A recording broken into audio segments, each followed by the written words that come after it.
We're going to do one of my favorite dishes now. I call it a Gumbo-Laya because it's sort of a cross between a gumbo and a jambalaya. It's not authentically either, but you can make it into either one if you wish. We're going to use a lot of smoked turkey parts that I have left over. You probably saw our smoked turkey video, or many of them. It always seems I have lots of legs and wings left over. So we're going to make this a smoked turkey Gumbo-Laya. We're going to start it off like any other gumbo, except we're not going to make a roux. And I know a roux is very traditional. For those of you who don't know what a roux is, it's a mix of oil and flour that you cook until it gets whatever color you want, either very, very light with a little bit of cooking, or in the case of a typical gumbo, very, very dark. It gives it a very good roasty, nutty flavor. As you cook a roux, though, the reason you do a roux in most cases is to thicken a sauce. But as you cook a roux, it gets less and less, has less and less thickening power, the darker it gets. On top of that, while I don't mind the flavor of it, and I actually sort of like it, I've got a lot of gluten-free friends and diabetic friends who just don't need the carbs and the wheat and the gluten. So I'm going to leave the roux out completely. So I know gumbo purists will howl, but that's how we're doing ours today. You could thicken it with other thickeners. You could use a rice flour. You could use okra, which is a fairly common ingredient in gumbo. I don't happen to have any gumbo okra today, so I'm not going to do that either. What we're going to end up with is a very, very hearty stew-like thing with a thin soup-like broth, which you can then add rice to make into a jambalaya. And I'll show you how to do that as well. There's a lot of ingredients and a lot of prep for this, but once that's all done, it goes fairly quickly, and there's not a lot of hands-on work to it. So I know we try to emphasize quick, easy stuff here. This isn't all that quick. It is easy. But what I have here is I have all my smoked turkey parts. I also have a good couple of cups of onion. I have a cup of celery. You've seen how we cut celery. We do the entire stalk from the top so we get the leaves as well. I have a cup of very good ham. I have another cup of some nice smoky bacon that I've cut up into quarter-inch dice.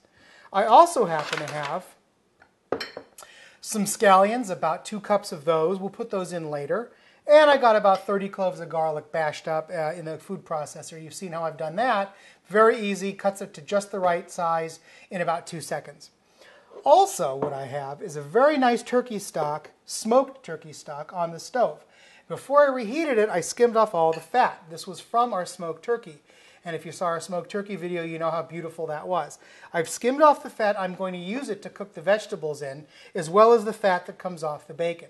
I know it seems like a lot of pork products for a turkey-based dish, but trust me, the pork really makes it special. If you don't eat pork, you could certainly substitute with other things. More smoked turkey. There are turkey and beef alternatives that are smoked and give sort of the same character as ham and bacon. It's not quite the same, but you could make the substitution if you want. One last thing before we get cooking over on the stove is hot sauce. A lot of Cajun dishes are quite spicy. I like that about it. I like pretty spicy food. Not enough to make your head explode, but I want to know it's there. So I have 3 different hot sauces that I happen to like, and I'm going to use all of them today because each one tastes slightly different and each one gives a different amount of heat. This Tabasco, my beloved Tabasco, is very hot. As store-bought regular hot sauces go, I'm not talking about sauces with the word insanity or death on them, but for regular cooking sauces, Tabasco is quite hot. These 2 are not quite as hot, but they add a lot of nice flavor and they're not quite the same. I'm going to use all of them and I'm going to add them to the pot as it cooks till it gets to the spice level that I like. You would want to adjust it to whatever spice level you like. If you want it very mild with no heat at all, that's totally up to you. That's fine. If your family doesn't like heat, my family isn't crazy about it, you can dumb it down a little bit and make it less spicy. If you're like my friend Lou, who wants his head to explode, then you would use a whole bottle of this stuff. Not literally, but you would use a lot and put him into intense pain because he loves that. I'm going to go somewhere in the middle. I want it to be spicy. I want to get a lot of really rich heat out of it, but we're not going to go too far. We're not going to make it unpalatable. The other thing to remember is that once you add rice to it, that absorbs a lot of the heat because rice is essentially flavorless. So the flavor will go into the rice, flavor that up nicely, but it will mute down the heat quite a bit. But we're going to deal with these hot sauces later. So let's go over to the stove, and first thing we need to do is get our bacon cooking. So the pot is heating. I'm going to put in the fat from the turkey stock and all the bacon and let that start working. We're not trying to get this totally crisp, but we are trying to render out a lot of the fat from it and give it just a little color and provide some oil for the other veg to saute in. So we're going to do that right now. We're going to put those veg in now. The onions and the celery. You may notice we have no bell pepper. It's very traditional. I don't like it, so we're not going to put it in. Neither does my family. We can add some seasoning now that the onions and celery are going. Add about a tablespoon of my seasoned salt mix, about a tablespoon of my seasoned pepper. Both of these are on the web, recipes, or you can buy them. You want these seasonings in with the oil so they can saute a little bit too and develop a lot of flavor. You may find yourself coughing with the pepper. That's fine. Garlic can go in now.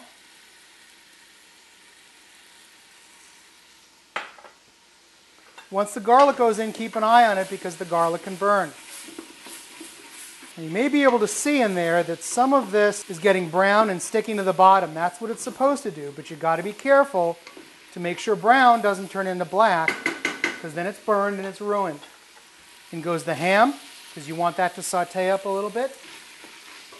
I also have some hot Italian sausage that I sizzled up earlier. I steamed it first and then I sauteed it in the pan so it get a little color on the outside. We're going to dice it up now and add that to the pot. And on top of this, I also have about 2 pounds of chopped andouille sausage. That's fully cooked, so I just simply slice that and cut it into half circles straight out of the package. My ratios here, I have about 1 pound of hot Italian sausage and about 2 pounds of andouille sausage. You can make whatever ratio you want, and if you don't have that much in the house, just adjust it to fit. I like to do twice as much andouille as hot Italian. The rest could be, if you don't like it that way, that could be your choice. If you don't have this in the house or don't want to use it, don't use it at all. But I think it adds a really great flavor to the base of the Gumbo-Laya. So in go the sausages. Let them brown up a little bit for a few minutes, and then in goes the stock. I'm going to add about 2 quarts of stock, boiling already, or just enough to cover all my other ingredients. And a 28-ounce can of tomatoes. In you go. It's not very spicy yet, so now's the time for our hot sauces. I'm going to start off with about a tablespoon of each. That's about 20 dashes of Tabasco and about 10 dashes of the other kinds, because they have little holes in the shaker top that are bigger than Tabasco. So now's the time to add the turkey. I've got 2 legs and 2 wings here, and all we got to do is stick them in the pot, turn it down, and let it cook for about an hour. Well, it's been cooking for about an hour now, and I've tasted it, and it's good, but it's not great. So I think it needs to be kicked up with a little more herbs and seasonings. So I've made a mixture of about 1 tablespoon each of my all-purpose seasoning, a little more seasoned pepper, dried parsley, dried chives, and some Italian seasoning, which has a variety of herbs and spices in it, which go really well with it. Oregano, sage, thyme, a little savory. So I'm going to stir those in now and give it a few minutes for those to get all together. You could certainly have added these in the very beginning and sauteed them with the onions and celery and garlic, and they would have browned up and given a very, very nice flavor. Other recipes for these kind of gumbos and stews, jambalaya type things, also call for bay leaves. I'm not a huge bay leaf fan. If you like those, you could have added a couple of those in the very beginning too. We're going to let this go for about 5 minutes, let those dried herbs wake up a little bit, and then put the finishing touches on it. All right, so it's been about 5 minutes. The dried herbs have come back to life. They've given a lot of flavor to the Gumbo-Laya.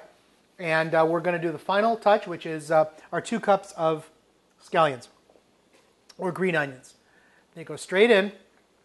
We can turn off the heat and stir them through.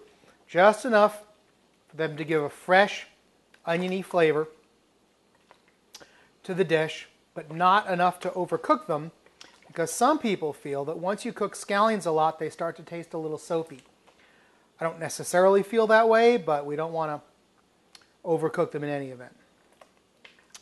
And so now, as a gumbo, this is ready to serve. A couple of cups of the gumbo. You could obviously put rice, a little scoop of rice over it, as is traditional. You could put rice in first, and then put the gumbo over the rice. But why waste your time with rice when you could have a really nice turkey wing? So that right there is a smoked turkey gumbo.